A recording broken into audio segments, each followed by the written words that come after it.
Hi everybody, we're going to get started. Thank you for coming to the third annual Language Alumni Panel. We're very excited to have our three guests here today. I just wanted to quickly thank our sponsors of the event.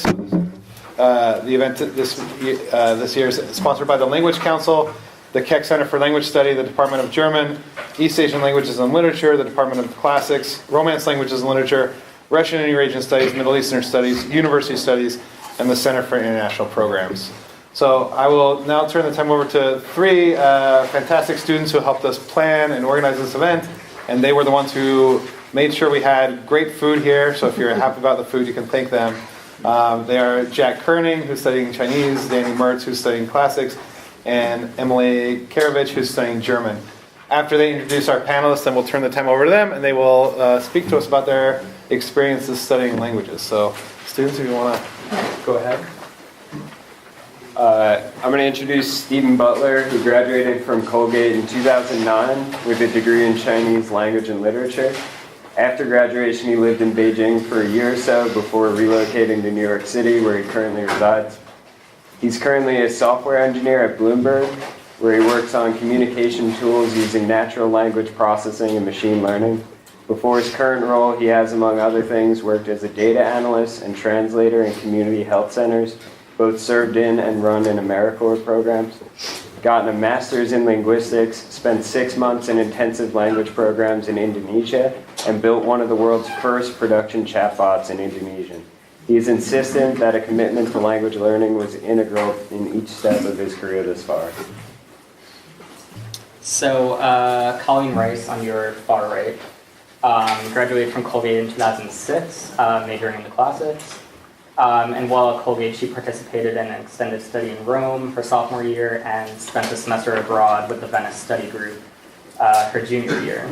After Colgate, she went to the University of Wisconsin-Madison to continue her study of the classics and earned an MA in 2008 and a PhD in 2013.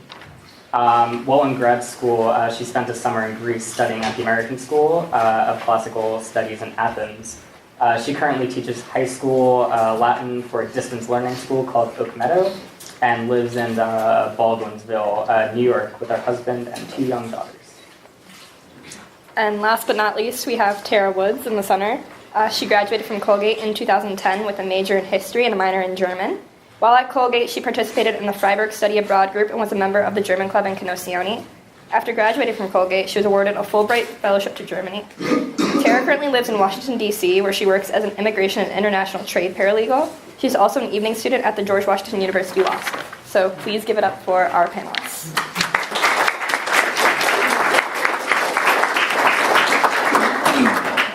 Okay, so I guess I'm going first. So thank you for the introduction. To reiterate, I graduated from here in 2009. Was a Chinese major purely. I didn't want to do a double major or anything like that. So I like to think of myself as a purist in those regards. But, and when I graduated, I didn't know exactly what it was that I wanted to do. I knew I loved studying languages. I loved doing this thing where I would sit and memorize vocabulary all day and then get to talk to new people that I've never talked to before. And I think that is sort of the key part, the key thing I always try and tell people when language learning comes up, is that it can be an academic subject, it can be very interesting. You know, I'm trained as a linguist, so I went to grad school for linguistics after this. But at the end of the day, the point of studying a language is, for me at least, is to find a way to communicate with people that you otherwise wouldn't have been able to communicate with.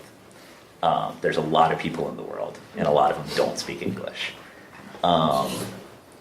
And so when I graduated, which just happened to be in the middle of the financial crisis of 2008, 2009, if y'all remember that, I moved to Beijing and was taking classes at Tsinghua to sort of like cement the 4 years of Chinese that I had taken here, take another year just to ensure that like my spoken day-to-day ability was, that I was completely comfortable and that I was like ready to use this in any sort of setting that I would want to do. And honestly, the classes were pretty useful, but the most useful thing was negotiating the rent for my apartment and figuring out how to use the ration booklet to get the gas I needed to turn the heater on, and going to the grocery store and asking what particular things were and how I used it. Those sort of like day-to-day things that you don't necessarily, like when you're doing your exercises in class and you're doing these little dialogues, you're thinking like, oh, I'm doing this to, build up some vocabulary. There's an important grammar lesson or something like that in here. But in actuality, those little dialogues that you kind of like push off because you're waiting to get to the meatier stuff, like watching movies and TV and reading literature and things like that, or reading trade publications or whatever it is that you want to use your language ability for. Those day-to-day things like actually matter, and they're actually like really valuable for your life and living your day-to-day life as a learner of another language. And so to go on from that, after I came, I stayed in Beijing for a while. I was actually living with another Colgate student. But I had to come back for family reasons and wasn't able to move back to Beijing after that. So I relocated to New York. And the first job that I found was actually serving in AmeriCorps programs. For people who are not familiar, AmeriCorps is a national public service program that essentially places people from all sorts of backgrounds into public service roles to better communities throughout the United States. So there's a variety. Some involve teaching, some involve doing like physical labor, like cleanup after hurricanes or other natural disasters. And I was placed in a community health center in Brooklyn, New York. Brooklyn is one of the immigration hubs of the United States. Millions of people have come through and lived in Brooklyn and Queens and other parts of the New York metro area as their first stop in the United States. And so I was working in a community health center for a while that was sort of a center for the Chinese immigrant population in New York. And so in particular, for people who don't know, New York has four Chinatowns at this point. So I think Sunset Park is now maybe the second biggest. It was the third biggest then. But there's a large number of people who are immigrating from mostly Fujian province, who it's a very impoverished area, and there's a lot of need for like social service. There's a lot of need for social services when people arrive into the United States. So working in this health center, honestly, was even more than like, I was making the jokes about getting my apartment or whatever previously. Working in this community health center, my job wasn't like as a translator. I was there like working on mostly employment programs and things like that, like helping people write resumes and stuff. But I ended up doing a lot of interpretation because nonprofits don't have a lot of money to pay translators. So whoever's around is going to be working on it, and regardless of how good your language ability is. And I found in that time, that was a place where I had the ability to use my language skills to do something like legitimately good. Like there were a small number of other people who were involved in it, but we did translation for parent-teacher conferences for people who weren't able to talk to their children's teachers. We did translation for like counseling sessions for social workers, some of which were very intense, and those kinds of things. And like those really test your mettle for language ability. Like they make all of the like grind that you do in language learning actually mean something and stretch you to the ends of your ability. And so I would strongly encourage anybody who has the inclination to definitely look at public service type things like that, because not only is it good practice, but you're actually helping a person in the process of doing those kinds of things. And so, I continued on this path for a while, stayed in nonprofit for a while, which I really loved, and I loved a lot of my coworkers and a lot of the people that we were working with. slowly transitioned into like sort of the grant writing world of nonprofit, which I was talking with Professor Crespi earlier. And he wanted me to emphasize that like writing skills actually also do matter after you graduate, even if you're not going into academia. The ability to write persuasively about a thing that you want to happen can make or break the budget for an organization that you care about. So keep writing those papers, y'all. Keep working on it. But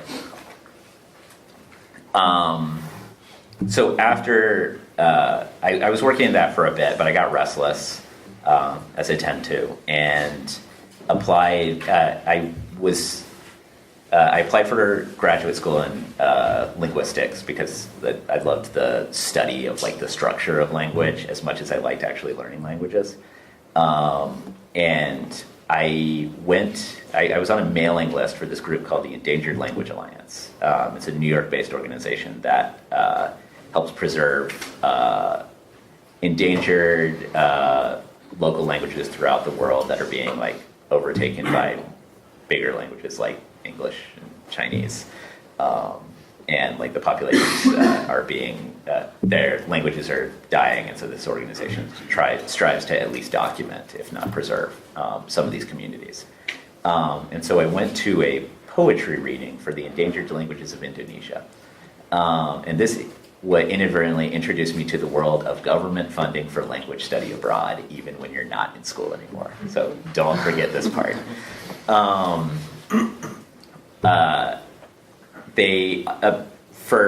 Through one reason or another, I started taking Indonesian language classes at the Indonesian consulate in New York. They were free and offered on Saturdays, and through that, I got a scholarship funded by a Fulbright study abroad. It wasn't like the normal Fulbright; it just is funded by the same part of the organization, the Fulbright organization. So it's not a real Fulbright. I'm not a Fulbright scholar. I want to claim otherwise, but. Funny that basically the U.S. government has a ton of these small language study abroad programs for people who are interested in them, both in languages that are taught at Colgate as well as like a variety of others like Indonesian. That's not taught here, right? Yeah, I didn't think so. And so I took that opportunity to go to Indonesia and do a 3-month intensive language program. And then I couldn't get enough of it, so I did it again the following year for the summer via the Critical Language Scholarship. If I had to encourage everybody in the room who is interested in studying languages after the completion of their undergrad, I would say look into the Critical Language Scholarship. It's funded by the U.S. State Department. They offer, I think, 10, 12 languages throughout the world, and they basically, all expenses paid, you get to go to a place, live with a homestay family. You have to sign a little contract saying you won't speak English, but that's fine. And live with a homestay family and like live in the place and actually like really hardcore study it. So study abroad isn't only for undergrad. You know, I had a great time at study abroad while I was at Colgate, and this was like a fun continuation of it, even though I was old now. And I would strongly encourage people who are interested in like continuing study, especially like I know Chinese has a very big program, but also things like Arabic, Japanese, Korean, Swahili, and Indonesian, and several other languages have like big CLS programs. So not a lot of people know about it. Absolutely apply for it. You can email me and I'll help you apply. Like, it's worth it. And so since I graduated from that, I graduated with a degree in computational linguistics and with a focus on Indonesian, and I got a job that the job requirement said must be a computational linguist was focused in Indonesian, so I was pretty lucky. I honestly thought somebody was playing a joke on me when I saw the advertisement.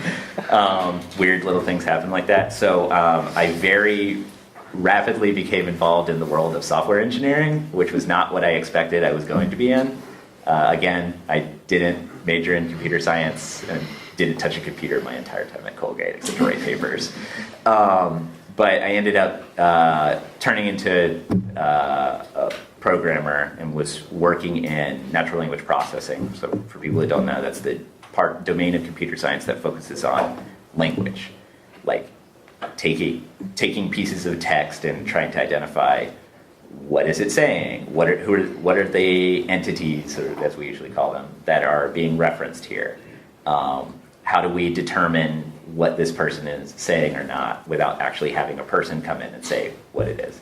It's a pretty hard problem, but the field is like rapidly growing and there's a ton of job opportunities in it. And so it's like a place where I could combine my love of like using languages and learning languages day to day with computer science. Like there's a lot of ways that you can apply these things in fields that you don't necessarily expect that you're going to be able to apply them.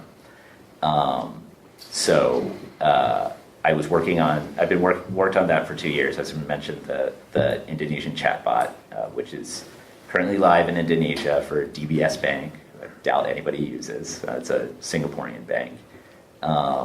But the chatbot's live, and then, from language study, almost specifically, I was able to sort of take over the localization division of that company and work on and supervise a couple of other projects, one of which was in Cantonese, Mandarin, French, like a variety of other languages that were going to be used. And like each time having like sat and like worked really hard and studied language and understood that like,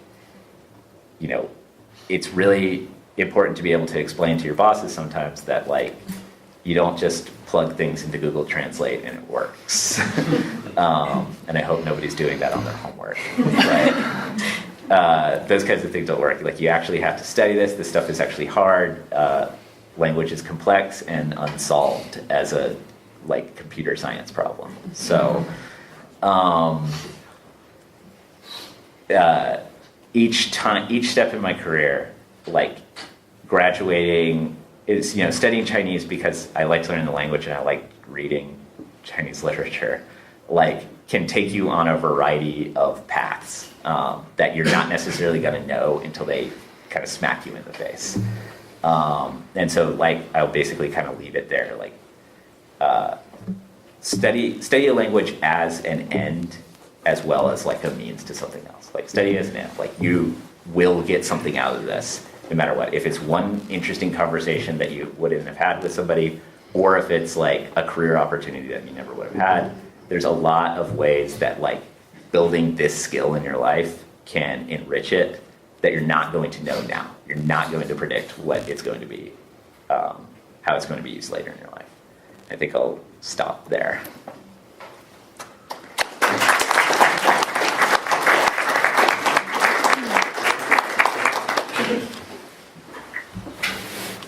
Okay, thanks for having me, everyone. Again, I'm Colleen Rice. I was a classics major, and I now teach high school Latin. I think I have a unique perspective on this language panel, both as a classicist rather than a modern language speaker, and also as an educator. On the one hand, I use the language that I learned at Colgate in a very straightforward way. In my career as a teacher, I teach Latin, so I use that Latin every day. On the other hand, for any of you classics majors out there in the audience today, even if you don't intend to go to grad school in classics or pursue a career in teaching, your Latin and Greek skills are going to serve you really well. Even if you don't use your ancient language skills in your career per se in a direct way. And that's because classics is the quintessential interdisciplinary field. It is liberal arts in a nutshell. We've all experienced firsthand the importance of a liberal arts education, and I think that applies especially to the classics. I think that's why I was drawn to the classics department. Initially, my freshman year, as I sat in this very classroom in first semester Latin, I really loved the technical aspects of learning an ancient language. Learning to translate Latin felt like working on a really challenging puzzle. And when you had that puzzle solved, you got to read this message from an author who lived 2,000 years ago. And that just really fascinated me.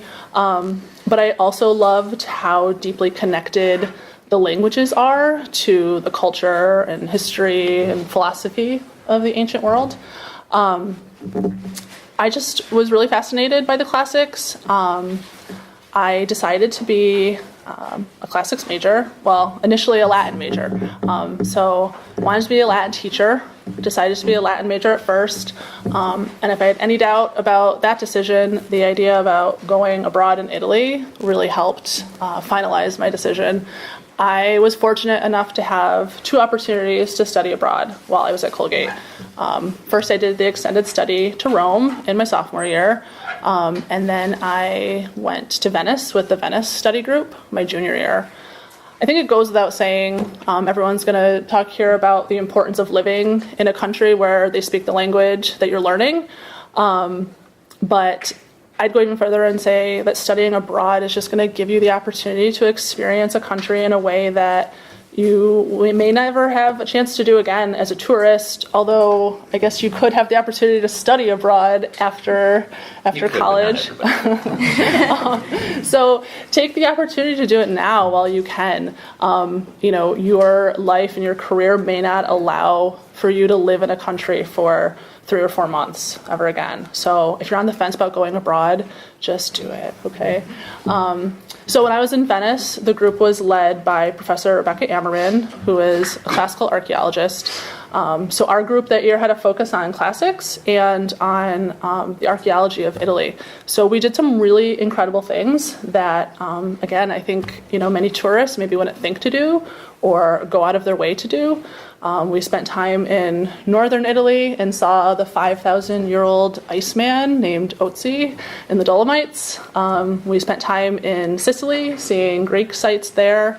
We went to Paestum, which apparently there's an extended study this spring, so that sounds cool. We spent time in Rome, and this was all just the trips we did outside of our time in Venice. I had a really amazing time in Venice. Something about being in the city when there are fewer and fewer tourists. I was there in the fall, so as the weather got colder, and we got to sort of experience the city as a real Venetian would. One of my favorite memories of being abroad in Venice is joining a rowing club and learning how to row a gondola. So this is also one of my biggest regrets about being abroad is that I didn't have a better camera at the time. This is really going to age me, but I was abroad in 2005, and this was before smartphones. And honestly, I think maybe like 1 or 2 people in our group even had a digital camera.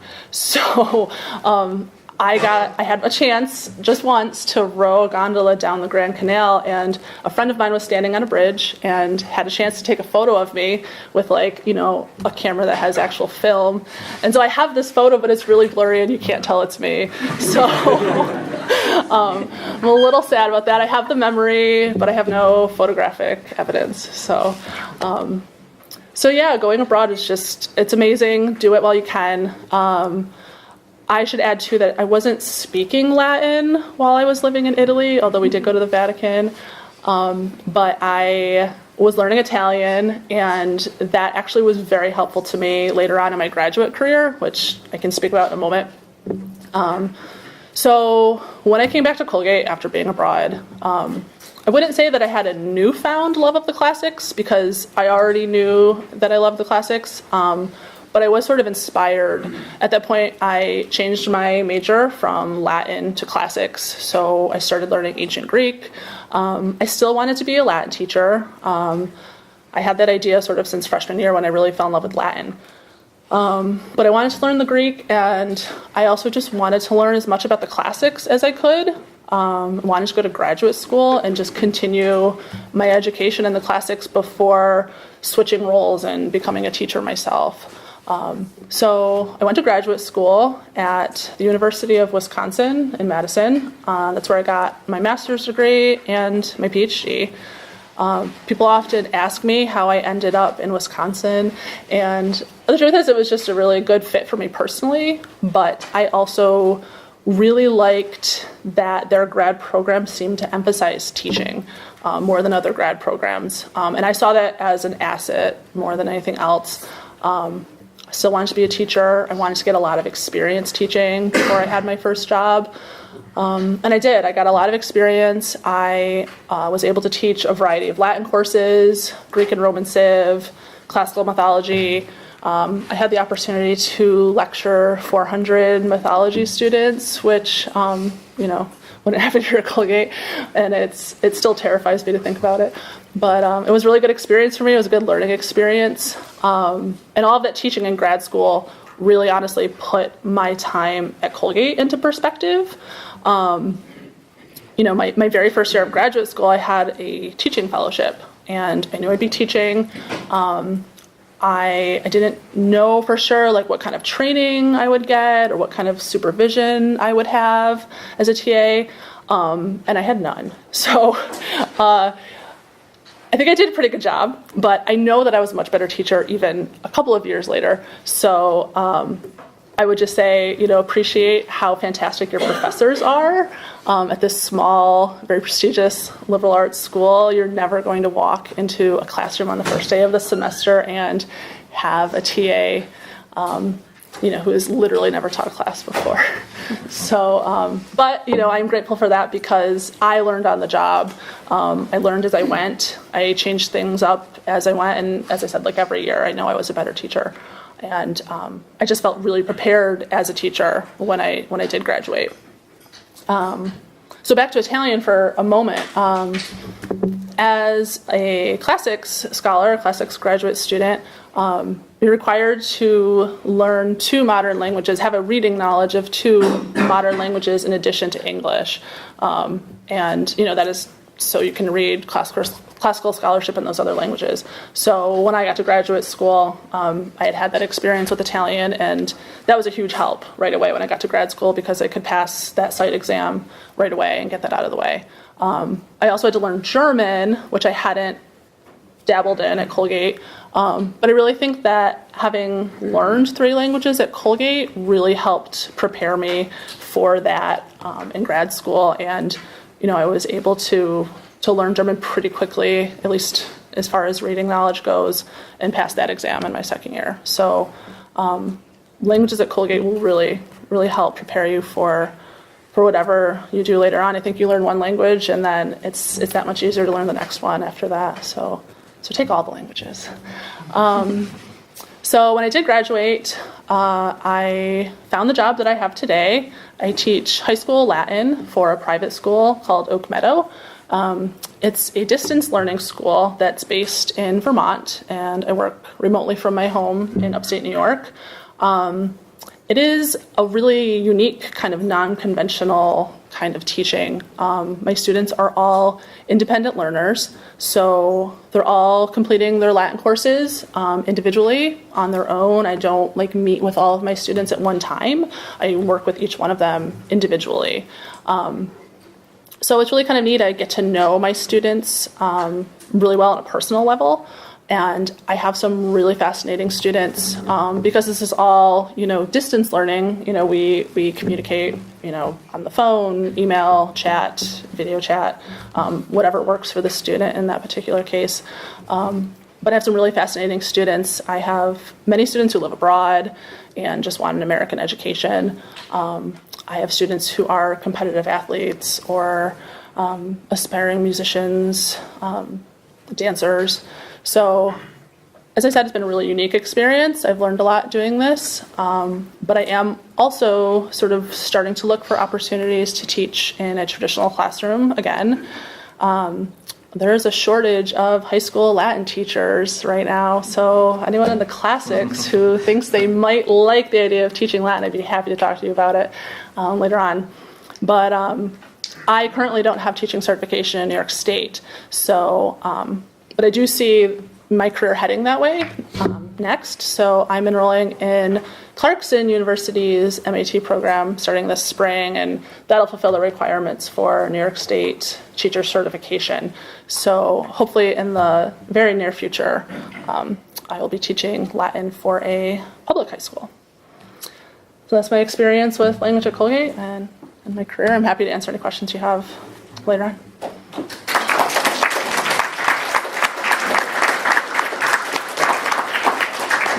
Awesome. So, tough acts to follow. So, I just wanted to start by kind of echoing what Stephen and Colleen said, and just thanking you guys for having us here, and especially to everyone that helped organize it. It's really exciting to kind of get to come back to campus as alums, even though you guys got rid of La Iguana, but it's still fun to be here. So, yeah. But I wanted to just talk about my experience studying German at Colgate and how it impacted my career, and then also just in terms of general career advice. I know a lot of times when you're either a language major or minor, people will ask you like, okay, but what are you going to do with that? So we wanted to just also then end with some kind of direct and indirect ways in which learning a language can really help benefit your career. So when I got to Colgate, I did not have German in middle school or high school. I initially thought I was going to just take German for a year, so I had no idea that I was going to end up minoring in it or studying abroad.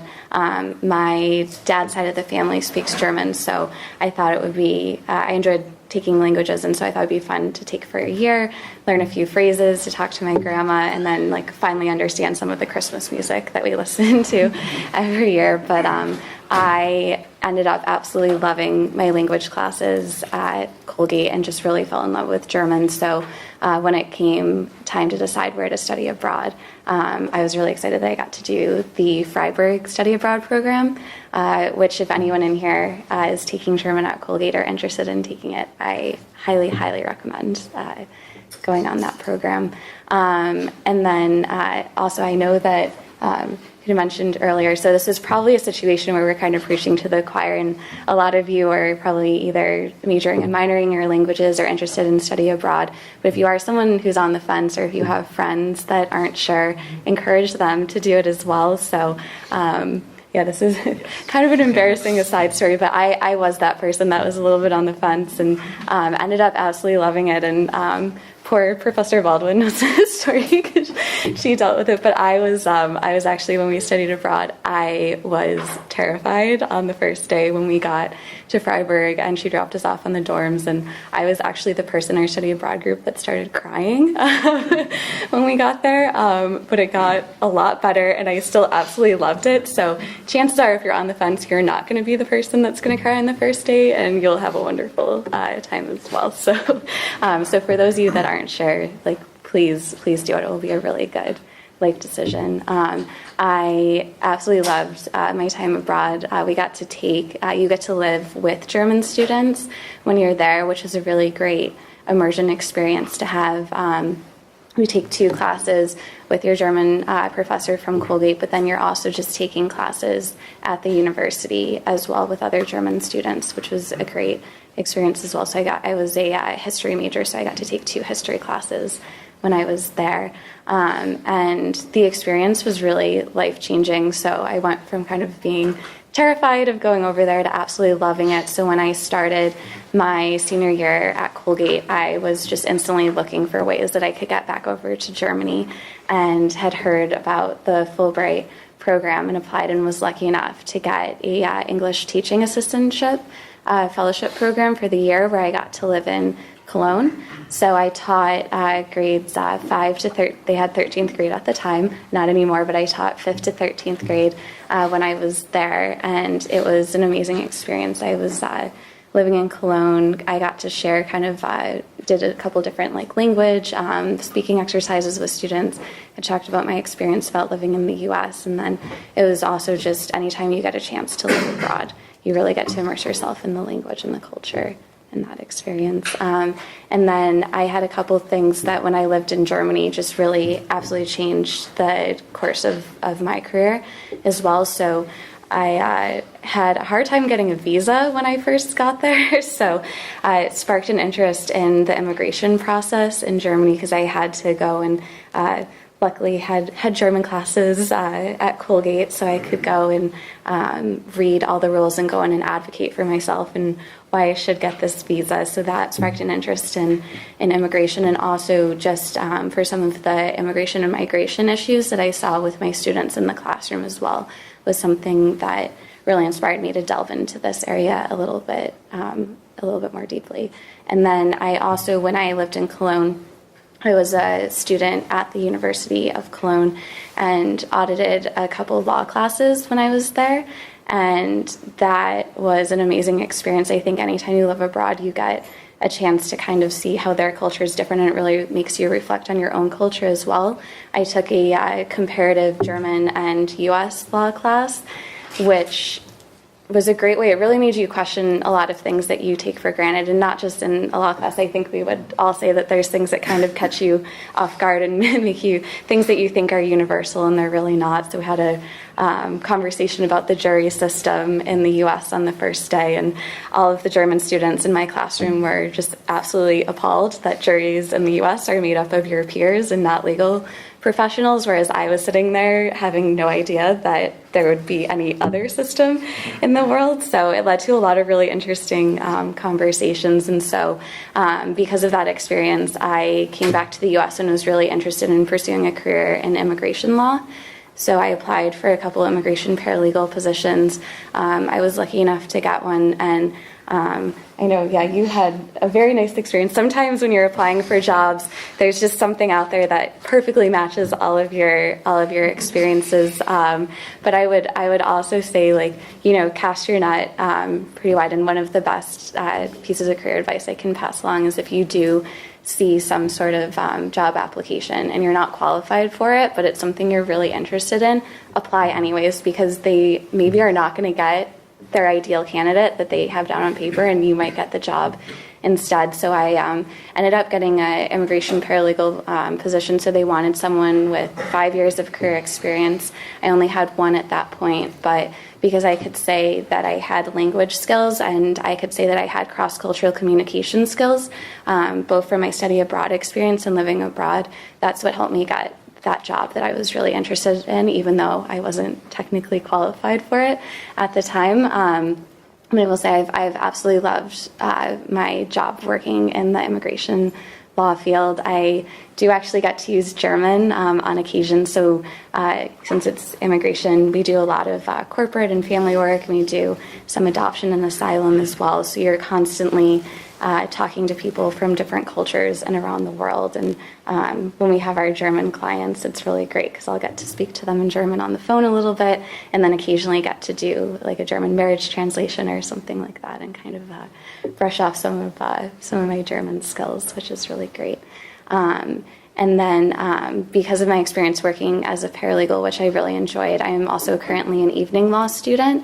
So I'm in the GW evening program, and having taken a language has been really instrumental for my legal career as well. So just having that ability, having those language skills is really helpful. And then in ways that are expected and unexpected. So I took a law and literature class that I was really interested in, and we ended up reading Kafka as one of our classes, which I had won over, so that made life a lot easier. And then even randomly in my corporations class the other week, the professor asked if anyone knew what the term Ausländer meant, so got to raise my hand and answer that. But even in a more general sense, as a student, if you're pursuing graduate school, I think one of the wonderful things about being a language student, especially if you're just starting off as a beginner in college, you're going to have so many moments where you're called on and you don't know the answer. You don't quite know how to phrase what you're trying to say.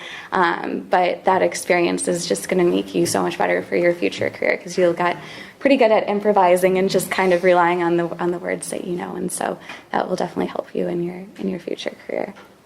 So that's what I'm doing now. So I'm in my last year, so I will hopefully this time next year be working as an attorney. And I just also wanted to just end with some of the general benefits of being a language student here at Colgate, and then hopefully you guys will pursue it afterwards as well. And there's some very obvious direct ways in which you can use language. So if you become a teacher, a translator, but there's also a lot of indirect skills that you're going to learn that employers recognize as valuable assets. So and when you're taking language, most of you are taking classes 3 or 4 days a week. It's a lot of work outside of class as well. And that's something that employers look at, and they can see that you are a really dedicated and driven person because you have that on your resume. Also, there's so many global companies now and entities that you might be working at their office in the US, but they might also have a location in Germany or somewhere else. And so the fact that you have that on your resume shows that you are good at that cross-cultural communication for, those times where they might need someone to go abroad, or they have people visiting from other offices and you might get the opportunity to get pulled in. And then the last thing is that it really does just expand your global network, which is really helpful too. So you never know when you're going to meet someone and the next door opportunity is going to open up. And being able to go abroad and meet new people and have those language skills really expands it. And then I guess just kind of on that last networking note before I conclude, just wanted to say as well, also just, look at what other Colgate students have done and alums and how they've used your language that you're majoring in or things they're interested in. We're generally really excited to talk to you and want to help you out in any way you can. So yeah, happy to answer questions after this, but please feel free to contact us after today as well. Yeah.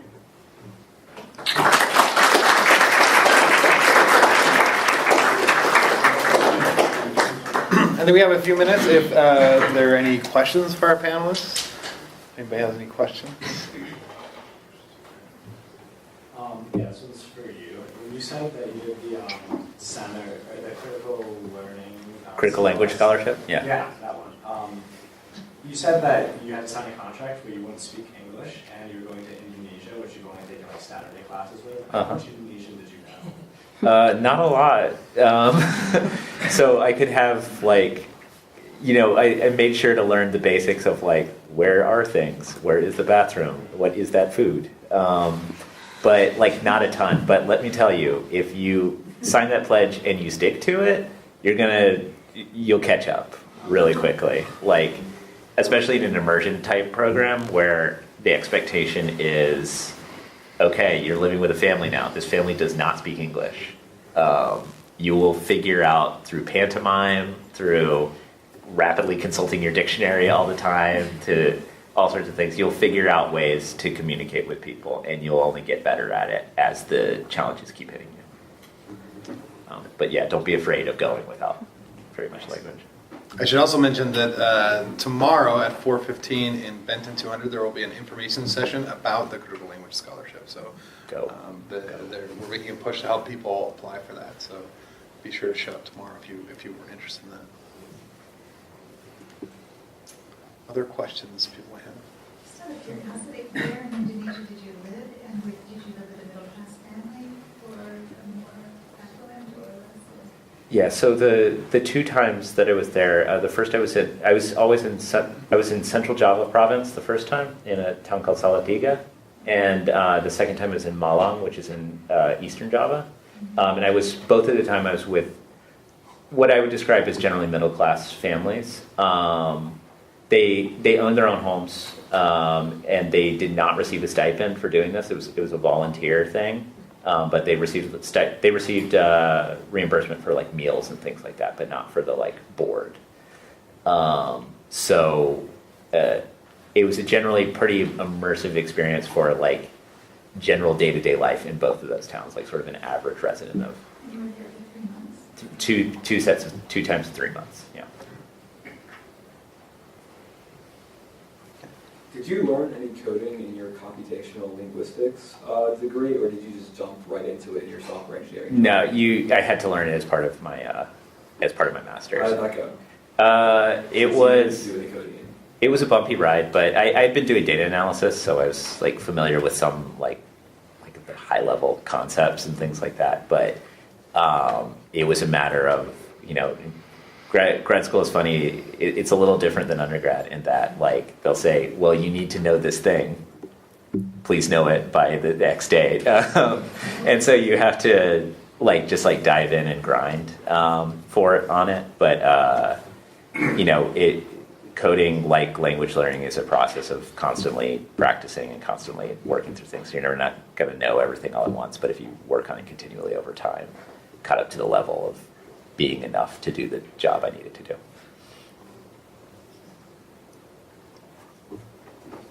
I just want to, since all of you have done some form of school after Colgate, what were the first steps that you took to figuring out what program you wanted and if that would be the right fit for you? What were some, maybe, I assume a lot of students here are going to be going to grad school. What is the way that you know, besides just who will let me in?